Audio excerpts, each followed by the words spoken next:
In a little town like one you may be listening to, this in the lies a tale of terror, a simple place full of simple people. At least that is what one may think as they enter. It was a quiet night, the moon high in the sky and the owls watching from above in the trees, when my mum Georgie got the call. Another person added to a growing list of disappearances, another number on a possible death toll instead of a life well lived.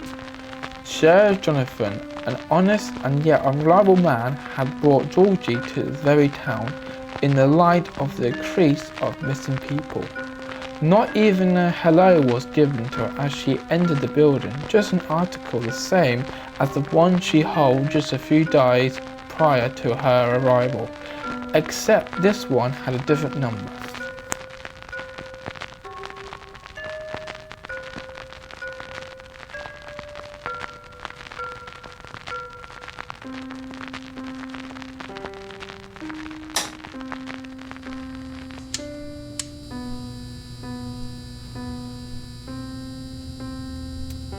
Instead of 5, it was 22. Georgie suddenly felt clammy and disoriented. 22 people missing. She felt sick to her stomach.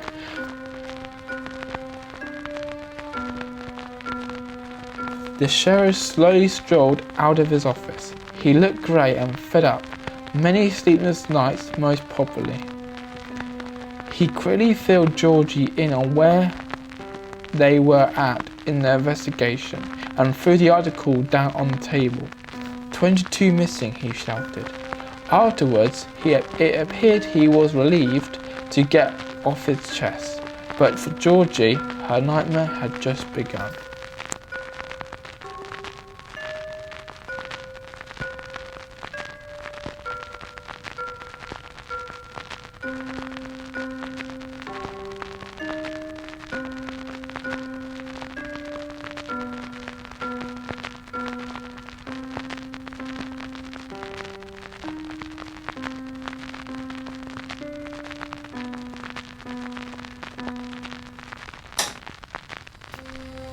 Georgie had sat in the same place for over 5 hours. Her head was pounding, her eyes itchy.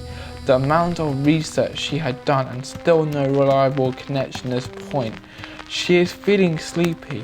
Flashing images of all the missing people scattered around in her brain. Those poor people, then she noticed they had no faces, just blurred out face with blood oozing everywhere. Then, like a rabbit in the headlights, she saw the black figure. She couldn't make out this face, but instantly she terrified when she was suddenly awoken with shock.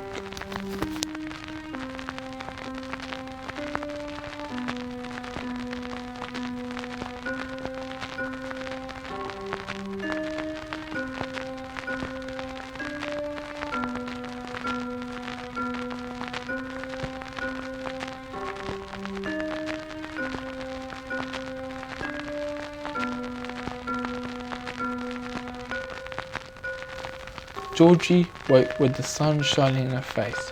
She felt naked, but she knew she had to go to the library and find out more. The library was empty and had a chill in the air.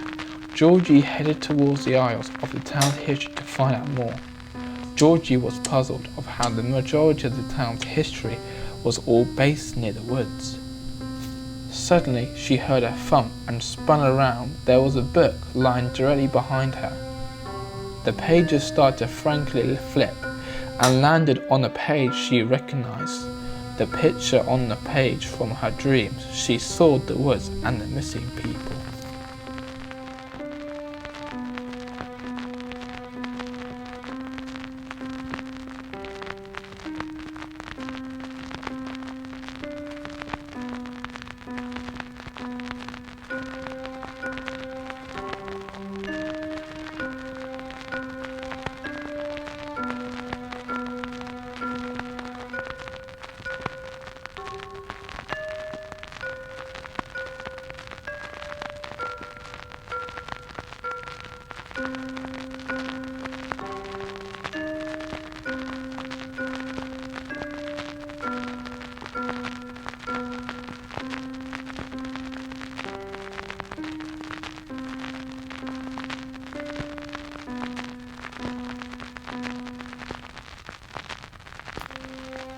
It was a cold night and the mist had settled to where Georgie could barely see what was in front of her.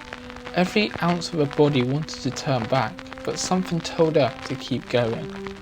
Georgie sensed something and then heard a deep, heavy breathing, the snapping of twigs, and her heartbeat started to race. That's when she saw from the corner of her eye a dark figure approaching. Then a swoop of a twisted, gruesome claw swung at Georgie. She froze with fear, her feet wouldn't move, and she let out a blood-curdled scream.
The radio host is struggling to make out the words of the woman screwing down the phone.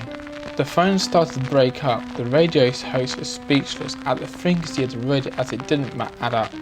Confusion set in as the radio wasn't in range. He mumbled, "Stay put, I'm on my way," hoping the screaming woman could hear him.